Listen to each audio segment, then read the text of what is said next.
Soy Rubén Muñoz, profesor investigador en el Centro de Investigaciones y Estudios Superiores en Antropología Social en la Ciudad de México. Y bueno, soy pues especialista en antropología médica en temas de salud mental, VIH, COVID, uso de drogas.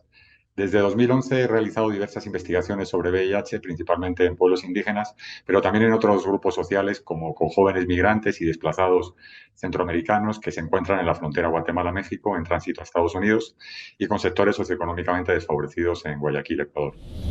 Bueno, el principal problema desde mi punto de vista con el que se enfrentan los y las jóvenes de pueblos indígenas respecto al VIH es doble. Por un lado, no se considera un problema o secundario desde la epidemiología dominante, las políticas públicas y los programas de prevención, atención y seguimiento oportuno.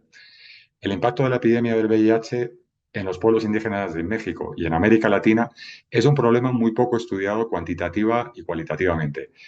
menos cuantitativamente. En la actualidad son escasas o inexistentes las cifras oficiales publicadas sobre prevalencia e incidencia del VIH y de la mortalidad por SIDA en esta población. Por ejemplo, en México, pero también en otros contextos de la región, algunos estudios puntuales como el de Freyermuth han documentado que el SIDA se encuentra ya entre las 10 primeras causas de muerte de la población indígena, con diferencias significativas entre la población indígena de ciertos estados, por ejemplo acá en México, ¿no? En Yucatán o Guerrero, respecto a la población mestiza. De igual forma, la prevalencia de VIH entre la población indígena es mayor que la mestiza en algunos contextos comunitarios de residencia documentados. Por ejemplo, en Oaxaca, en México, en una investigación que yo hice, y en otros contextos también de América Latina, pero y también de destino migratorio, ¿no? Como es el caso de grandes ciudades como la Ciudad de México, entre otros. En este sentido, las barreras socioeconómicas y culturales para la prevención, la detección oportuna y el acceso y apego al tratamiento antirretroviral pues son los principales determinantes sociales de la salud en estas diferencias. Otro de los problemas que enfrentan las y los jóvenes indígenas está vinculado con el anterior y tiene que ver con procesos culturales y estructurales de la sociedad mayoritaria blanco-mestiza, como el racismo y sus consecuencias en la marginación económica, social, política y por ello respecto al derecho a la salud de los pueblos indígenas y la negación o no afrontamiento de la existencia de la epidemia al interior de muchas comunidades indígenas, lo cual incluye procesos culturales que rechazan la diversidad sexogenérica o fomentan las desigualdades de género, colocando a ciertos sectores de la población, como por ejemplo los hombres no heterosexuales o las mujeres cis y transgénero, en una posición subordinada con consecuencias para su salud, en este caso respecto al VIH. Las desigualdades relacionadas con la generación, esto de los mayores mandan, tanto en las sociedades mayoritarias blanco-mestizas como las indígenas, se articulan con lo anterior y colocan a las y los jóvenes indígenas en una posición subordinada, por ejemplo, respecto a la toma de decisiones o a conocer cuáles son sus experiencias en este sentido.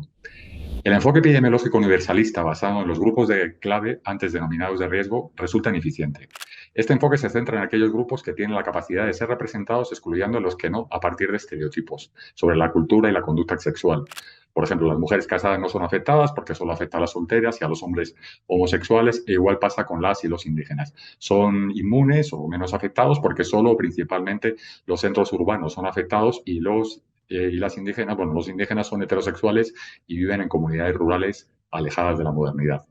Este enfoque considera a su vez poco útil o discriminatorio incluir la etnicidad en el estudio del comportamiento de la epidemia, con lo cual si no tenemos cifras no hay problema, mientras cada vez más personas indígenas adquieren el virus y mueren por SIDA. Algunos desafíos que se desprenden de lo que he mencionado anteriormente tiene que ver bueno, con la escasa promoción de las pruebas de detección y las medidas de prevención en las comunidades indígenas por esta mirada universalista y por las resistencias culturales que existen en estos contextos. La ausencia también en los contextos de atención de traductores, intérpretes lingüísticos y culturales, de acompañantes pares indígenas y de grupos de ayuda mutua dirigidos a esta población, la cultura hospitalocéntrica que centraliza la atención en las ciudades y hospitales y pues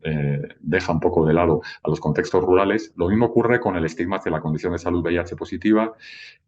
o el racismo y la discriminación hacia las personas indígenas en las clínicas. Los pueblos indígenas tienen derecho a conocer el impacto de esta epidemia en su seno, a disponer de información y medidas para su prevención y atención y a participar en las respuestas organizadas. Bueno, a pesar de esto, o debido al silencio de los estados, existen buenas prácticas que se llevan a cabo principalmente desde la sociedad civil y algunas formas de ayuda mutua no organizadas que surgen para enfrentar el impacto de la epidemia. Una son, por ejemplo, las traducciones de material en lenguas indígenas respecto a la prevención del VIH, la creación de contenidos sobre prevención del VIH con pertenencia lingüística y cultural, la descentralización del medicamento antirretroviral en este sentido, ¿no? Por ejemplo, o por ejemplo la asociación IDI en Guatemala ha desarrollado varios proyectos de acompañamiento y promoción de la atención sensible a la diversidad cultural, que esto tiene que ver también con, por ejemplo, cómo se forman consejeras pares indígenas que llevan a cabo una labor de traducción lingüística y cultural basada en la tradición oral, las consejeras pares que realizan dinámicas interculturales también, o, por ejemplo, cómo se vinculan, ¿no?, a los líderes comunitarios y a las comadronas para proporcionar información sobre VIH y visitas domiciliarias en lenguas mayas, ¿no? En Chile hay experiencias también con la población mapuche respecto a esto. Si en México y en otros contextos de América Latina el comportamiento de la epidemia en la población comienza a ser un tema de cierto interés para la academia y la toma de decisiones, es gracias al trabajo colectivo incansable de activistas y especialmente entre ellos y ellas personas indígenas afectadas por el virus que a contracorriente en un panorama incierto, sin programas ni datos oficiales, no han desistido de evidenciar las dramáticas repercusiones de la epidemia. Si estas luchas no son todavía una inspiración para el Estado ni para los organismos internacionales, tarde o temprano lograrán colocar contra las cuerdas a aquellos tomadores de decisiones que les importa poco una problemática que ya no puede ocultar su naturaleza genocida. Bueno, para finalizar, retomaré